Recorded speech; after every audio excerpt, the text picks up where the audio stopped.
They didn't use bombs. They didn't send troops. They raised taxes on your life and called it a tariff.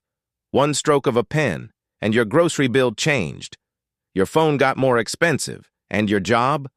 One step closer to gone. It began with a promise. Bring jobs back. Make America strong again. But somewhere between speeches and signatures, that promise became a punishment. Factories didn't roar back. They rusted deeper. Steel got pricier. Farmers lost trade. And consumers, like you, paid the price. You see, tariffs aren't just numbers. They're taxes you never voted for. When we raise tariffs on imports, we pay more. At the store, at the pump, at the dinner table. That $699 phone? Now it's $899. Same phone, different future. Then came China. And the war turned global. Billions in tariffs, billions more in retaliation. Soybean fields left to rot. Tech companies scrambling to survive. This wasn't just trade, it was economic warfare. And we, the people, became collateral damage. Ports slowed, jobs vanished, prices climbed, hope shrank. Other countries adapted, built new bridges, found new partners. While we doubled down on walls.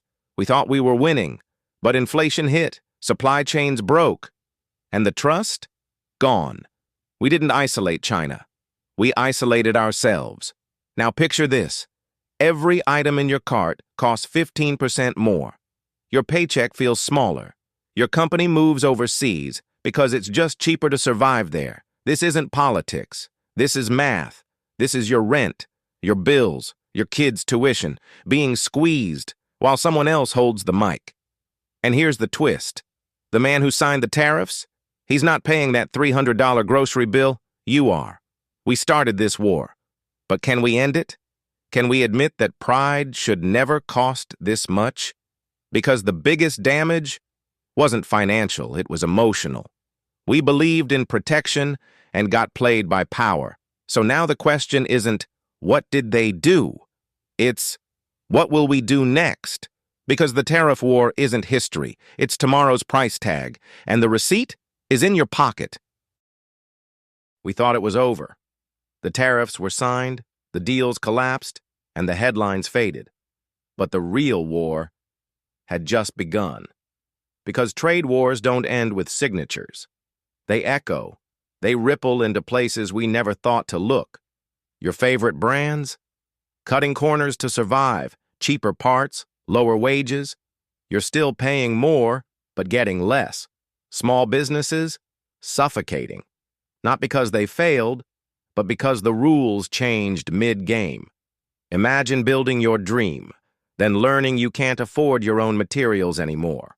We said we were protecting American jobs, but shipping jobs overseas is cheaper than buying American steel at triple the cost, so factories left anyway, just quieter this time.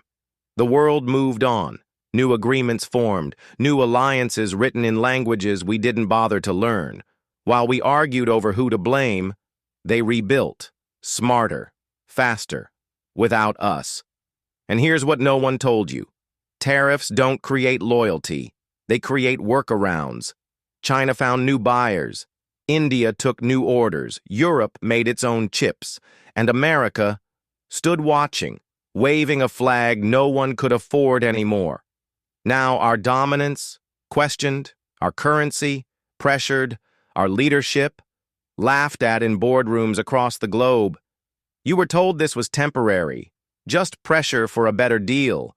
But tell that to the mom who lost her job at a shuttered plant, to the farmer who couldn't sell his crop, to the kid eating dinner from a food bank. This war didn't end. It just changed shape. And here's the brutal truth. We're not importing less. We're importing differently and paying more for it. We didn't fix the system.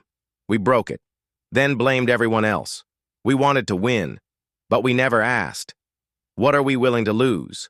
Because in the end, this wasn't about tariffs. It was about truth, about who gets to profit, and who gets left behind with the bill. So now we stand here, post-battle. No parades, no medals, just a nation looking in the mirror and wondering, was it worth it?